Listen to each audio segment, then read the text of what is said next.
सत्संगत जी, प्यार से कहना धान ननकार जी। हल्दू खाता के इस प्रांगण में ये सत्संग का आनंद सभी जो ले रहे हैं, और ये एक सीमित कुछ घंटों का आनंद नहीं है। ये तो ऐसे शब्द जो भी आज श्रवण किए या संतों ने हमेशा से जो समझाए, वो जीवन को सुधारने के शब्द, एक सिर्फ कान तक ही सीमित वो आवाज़ नहीं, वो मन में बिठा के जीवन को परिवर्तन करने के लिए। और जिन्होंने भी किसी भी युग में इस आवाज़ को सुना, संतों की वाणी को सुना, उन्होंने उसी समय जीते जी अपने जीवन को पूरी तरह से जिया और मोक्ष और मुक्ति के भी हकदार बने। तो ये जीवन ने, ये समय ने तो चलते ही रहना है, और ये जीवन में हमें क्या करना है वो एक चुनाव हमारा। किस तरह, अगर हम संसार में किसी से पूछेंगे कि एक सफल जीवन की परिभाषा आपके हिसाब से क्या है, तो कोई ये कह देगा कि कोई पढ़ाई लिखाई करके उपलब्धि, कोई कह देगा कि कोई ऊंचे पद पे रहना, कोई धन दौलत को एक सफलता जीवन की उससे जोड़ेगा। तो ऐसे अनेक परिभाषाएं इस संसार में इंसान दे देता है कि एक जीवन सफल उसका है जिसके पास ये चीज़ हासिल है। पर किसी भी युग में संतों से जब सुना कि सफल जीवन की परिभाषा क्या है, तो संतों ने यही समझाया कि इस जीवन में आने का जो उद्देश्य, ये भाव मन का कहाँ से आए हैं, कहाँ जाना है, ये परमात्मा की प्राप्ति, इस परमात्मा के हो जाना, इस परमात्मा में एकमिक हो जाना, इस परमात्मा के एहसास में रहना, ये ब्रह्म ज्ञान द्वारा जीवन को सफल कर लेना ही असल में सफलता है। चाहे इस परमात्मा ने रहने के लिए जो व्यवस्था करी है, चाहे वो महल रूप, चाहे झोपड़ी रूप, चाहे किसी तरह का भी कल्चर, एक रहना, किसी तरह का भी खाना पीना, तो ये सब मुबारक है। जीते जी जिम्मेवारियां भी निभाना मुबारक है। एक भक्ति करनी है तो जिम्मेवारियों को सांसारिक रूप, सामाजिक रूप, ये सेवा भाव तभी आएगा सबके प्रति जब अपनत्व का भाव होगा। तो ऐसे तो जीना है, एक अपने कर्तव्यों को पूरे करते करते। पर हर संत ने समझाया कि इस दुनिया में रहना है, पर इस दुनिया में इस तरह खचित नहीं होना कि इस परमात्मा के प्रति ही ध्यान न जाए। ये स्पिरिचुअल एस्पेक्ट जीवन का, इसमें पीछे रह जाएं और ये भौतिक जीवन को ही आगे बढ़ाते रहें। तो चीज़ों का इस्तेमाल करते हुए, सदुपयोग करते हुए जीवन जीना है, और अंदर से सिर्फ इस आध्यात्मिक जीवन को ही एक ज़्यादा पुश देना है, इसके प्रति, इस निराकार परमात्मा, इसको जानकर फिर इसी की भक्ति में, इस प्रेम में चूर होके जीवन को जीना है।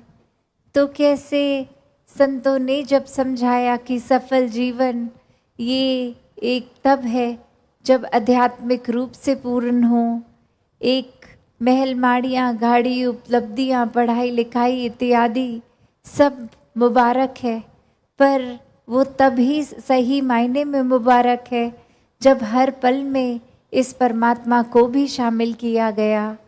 वरना तो एक दौड़ भाग ही लगी रहती है। आज कुछ ये चाहिए, कल कुछ और चाहिए, आज ये जो मिल गया, कल फिर प्रार्थना कि इसको बदल दिया जाए। इस तरह नहीं हो जीवन।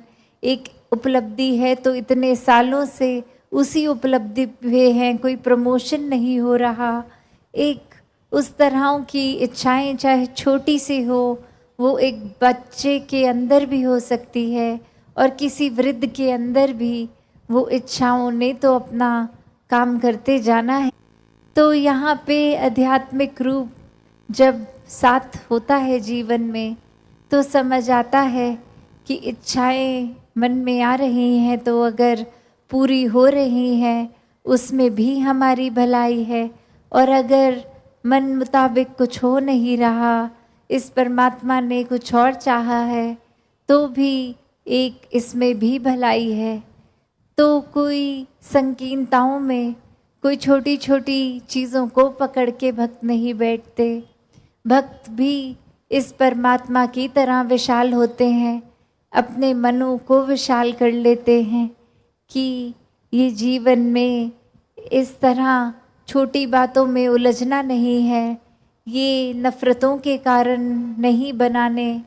जीवन में सिर्फ एक बहते जाना है इस परमात्मा की रज़ा में, इस निराकार की रज़ा में, हर पल में शुक्राना भाव लेकर ये जीवन को जीते जाते हैं। और हर समय यही सिखाया है भक्तों ने कि ये समाज में, घर परिवार में, गृहस्थ में रहकर ही भक्ति को करना है। एक अपने मन के जो भी बायसनेस बनाए हैं, कोई भी कार्य से हमने खुद को श्रेष्ठ, दूसरे को नीचा बना लिया है, तो ये एक हमारा ही भुलेखा है, क्योंकि सभी में परमात्मा विराजित है, एक बराबर हैं सभी। तो एक हमने स्वयं किसी को ऊंचा घोषित कर दिया, किसी को नीचा, क्योंकि वो कहीं और जन्मे हैं, कहीं और का खाना खाते हैं। तो ऐसा जीवन अगर हम ऐसी सोच रख रहे हैं तो नुकसान हमारा ही है, क्योंकि सभी श्रेष्ठ हैं, सभी में परमात्मा है, और जिस घट में भी परमात्मा है वो नीचा हो ही नहीं सकता। परमात्मा तो कण कण में है, पूरे ब्रह्मांड में है, इस संसार के एक कण कण में है। तो फिर यही कण कण से शिक्षा की बात आती है कि कैसे हर एक से ये सीख लेना। और सत्संग में भी जब आते हैं तो वो इस भाव से ही आते हैं कि जो भी आज सुना उसमें से शिक्षा लेकर अपने जीवन को वो वचनों के अनुसार एक ढाला जाए, एक अपने स्वभाव में, चरित्र में ये अच्छे गुणों को अपनाया जाए। और अच्छे गुण तभी ठहरते हैं लॉन्ग टर्म, एक ज़्यादा देर, एक ज़िंदगी भर, जब वाकई ही वो गुणों को सिर्फ सीखा ना जाए, वो गुण बन लिया जाए। एक बार हम वो गुण खुद जीता जाता बन जाएंगे तो ही हर समय वो हमारे स्वभाव में रहेगा, वरना तो किसी समय है, किसी समय नहीं है वो गुण।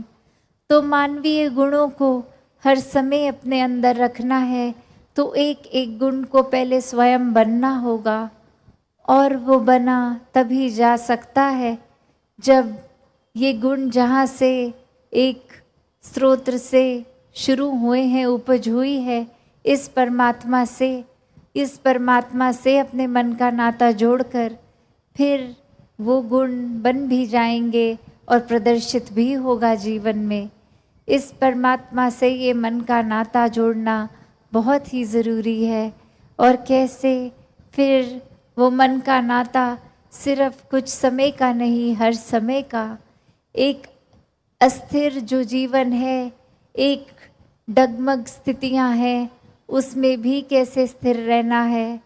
तो बात वही, जिसने भी इस परमात्मा को सही मायने में अपने जीवन में, अपने हर एक पल में डाला है, उन्होंने अपना जीवन बहुत ही सहज भी कर लिया है, स्थिर भी कर लिया है।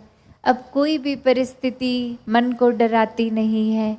एक परिस्थिति कोई खुशी देती है तो कोई दुख, तो ये याद रहता है कि दोनों ही परिस्थितियों में परमात्मा उसी तरह पूर्णता से पूरा पक्का विराजित है और फिर मन दुख नहीं झेल पा, एक ये मान लेता है कि कुछ देर के लिए अच्छी घड़ियां भी आई हैं, दुख की भी आएंगी।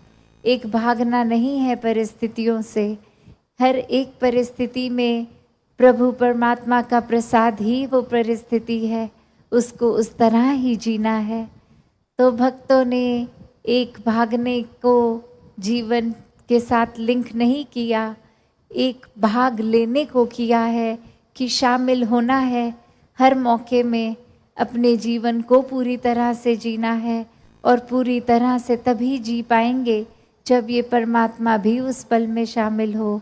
दूसरों के जीवन के लिए भी वरदान बन पाएंगे जब उनके सुख दुख में एक मन में समर्पित भाव परमात्मा की ओर लिए ये सेवा भाव को रखेंगे, तो ही एक दूसरों के जीवन के लिए भी एक समर्पित जीवन जीकर उनके जीवन में भी अपना पॉजिटिव एक योगदान देते हुए उनके जीवन में भी खुशियाँ ला पाएंगे। तो ऐसा ही जीवन हर कोई जीता जाए, ये भक्ति हर कोई एक असल में जो भक्ति का भाव है वो गुण है, उसको अपना कर करे। कोई छुपे हुए लालच से, कोई डर से नहीं, सिर्फ प्यार ही प्यार इस परमात्मा के प्रति और परमात्मा की बनाई इस सृष्टि, ये हर एक के लिए, इंसानों के लिए एक बिना जाति पाति के दायरे में फंसे सिर्फ और सिर्फ एक हर दिशा में प्यार पहुंचाते रहें। ये ना सोचें कौन अपना है, कौन बेगाना है, कौन हमारे कल्चर का है, कौन अलग तरह से रहते हैं। बस ये प्यार बन के हर एक तक प्यार पहुंचाएं, हर पल में इस निराकार को याद रखें, तभी जीवन वाकई ही सफल जीवन है। वरना तो फिर उसी तरह दुनियावी परिभाषा तक ही जो उपलब्धि आज है कल ना हो, तो फिर उसको एक सफल जीवन नहीं मानता इंसान। तो हर समय ये सफलता में रहना है, इस परमात्मा का सहारा लेकर हर पल बिताना है। सत्संगत जी, धन निरंकार जी।